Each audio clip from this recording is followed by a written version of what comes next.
Assalamualaikum warahmatullahi wabarakatuh. Saya Adelia Ramadhani dari kelas 23 SAB. Di sini saya akan mereview jurnal yang berjudul Daya Imajinasi Terhadap Al-Quran, Analisis Stilistika dalam Bahasa Al-Quran. Penulis Abdul Rahim, tahun terbit 2024, sumber dari Universitas PT Aiki, Jakarta. Pendahuluan, jurnal ini mengkaji fungsi imajinasi dalam bahasa, khususnya dalam gaya bahasa yang digunakan dalam teks keagamaan. Penelitian ini bertujuan untuk memahami bagaimana simbol dalam bahasa dapat dihidupkan dan diekspresikan melalui pendekatan stylistik. Jurnal ini membahas bagaimana daya imajinasi dalam bahasa Al-Quran dapat dianalisis melalui pendekatan stilistika. Fokus utama penelitian ini adalah memahami bagaimana gaya bahasa dalam Al-Quran berperan dalam memperkuat makna, mempengaruhi emosi pembaca, dan menciptakan keindahan linguistik yang khas. Metode penelitian.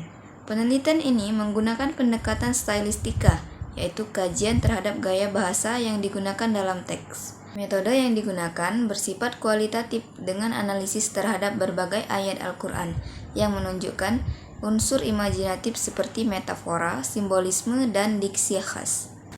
Hasil dan pembahasan. Metafora dan simbolisme.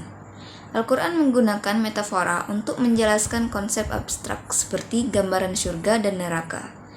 Sedangkan diksi khas, pemilihan kata dalam Al-Quran sangat berpengaruh dalam membentuk makna mendalam dan efek emosional. Gaya naratif dan dialog. Al-Quran menggunakan berbagai teknik penyampaian seperti kisah para nabi, perumpamaan, dan perintah langsung dari Allah Subhanahu wa Ta'ala. Lalu, kemudian fungsi stylistika. Fungsi dari stylistika sendiri yakni memperkuat makna dari ayat tersebut, mempengaruhi emosi dan pemikiran pembaca, memudahkan penghafal dan penyebaran ajaran Islam. Adapun kelebihan dan kelemahan jurnal, yakni analisis mendalam terhadap bahasa Al-Quran menunjukkan bagaimana stylistika memperkaya makna teks keagamaan, menambah wawasan dalam bidang linguistik dan studi Islam.